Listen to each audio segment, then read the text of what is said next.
I want to show y'all my inventory. I asked for inventory, Mazda gave it to me. Here's even more on the side of the lot, full. Here's the other side of the lot, my Miata row, full. And here's my back lot, very full of Mazdas. I'm getting my steps in today. Here is the overflow lot, behind service, by detail, more Mazdas, as far as the eye can see. Guys, I asked Mazda for inventory, and they delivered.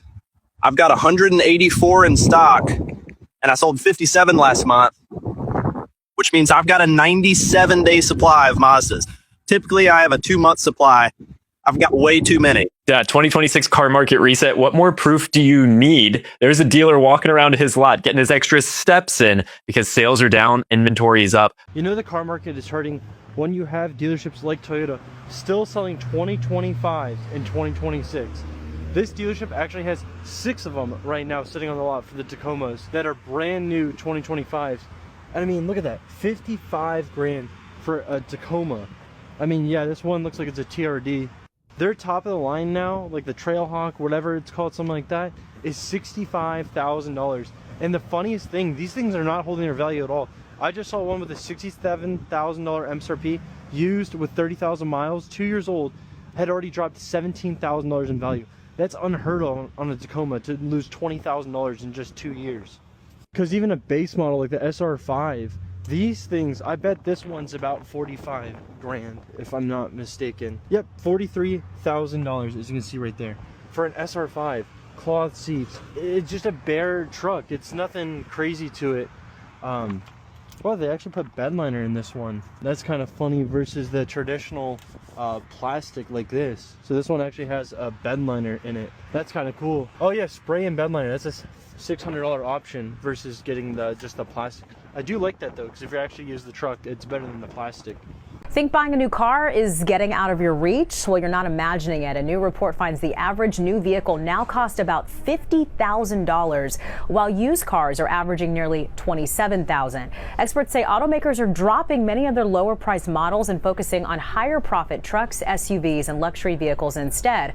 Industry analysts say more vehicles priced under $25,000 are disappearing altogether, while more models above $60,000 are hitting dealer lots. And with many buyers priced out of the new car market, demand for used cars is pushing those prices higher too. So the bottom line here, if you're waiting for car prices to fall, experts say don't expect major relief anytime soon. Be sure to download Fox Local for live streaming, news, and more. It's July 2026, and automakers and dealers have a major problem. They don't want you to know about it because you can save thousands if you do. Our dealers still have 103,475 new 2025 or older cars sitting on their lots. Sheesh. These vehicles are leftover unsold 2025s that dealers and automakers haven't been able to get rid of.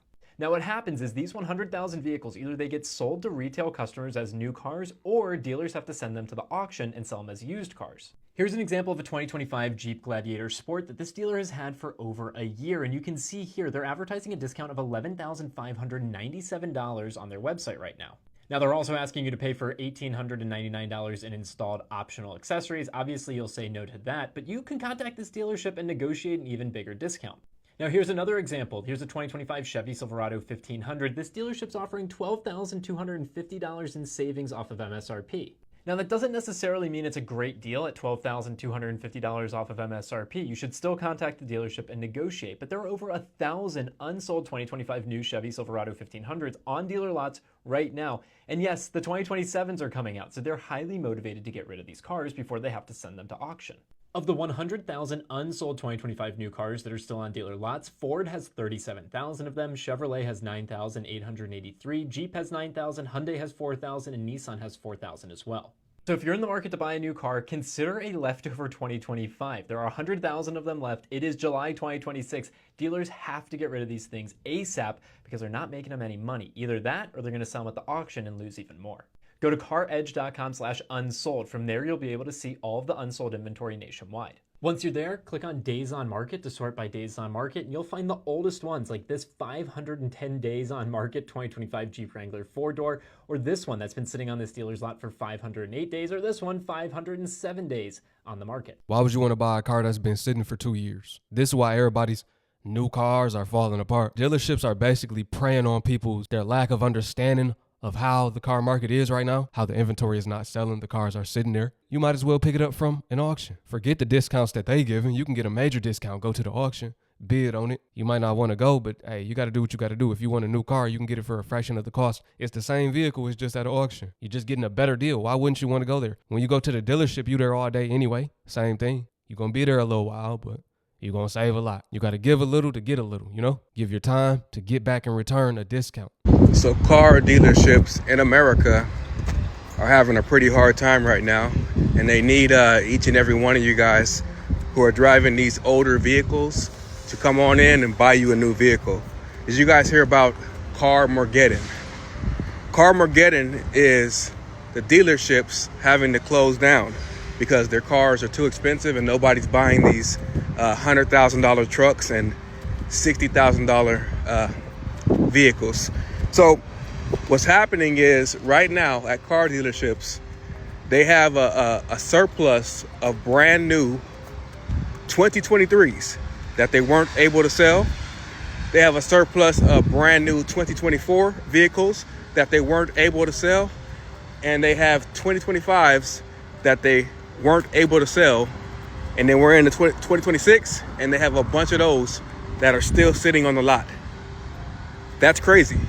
Now here's the part that's going to shock you all. If the main part supplier for vehicles that are 10 years or older goes bankrupt, would it be suspicious if that company that supplies 80% of the vehicles parts for older vehicles goes bankrupt? Well, that's what's happening, and I think that is pretty suspicious, because if you can't get parts for older vehicles, soon you're gonna have to buy a new car. So they're going belly up, and now the part dealership is going belly up for older vehicles, meaning you can't get parts. That's gonna force you into a dealership to buy these cars they can't sell. I'm out. It's all bad. People might not be able to get parts, is what he's saying. But I want to talk about how he said they got new, it's not that new no more, newer cars still sitting from 2023 and 2024, 2025, and now 26 they not selling. Come 2030, you're going to have cars from 2023 all the way through 2030 that haven't sold. The car market is cooked. Another one bites the dust. Another one bites the dust. Another one biting the dust in America. Another industry collapsing on American soil.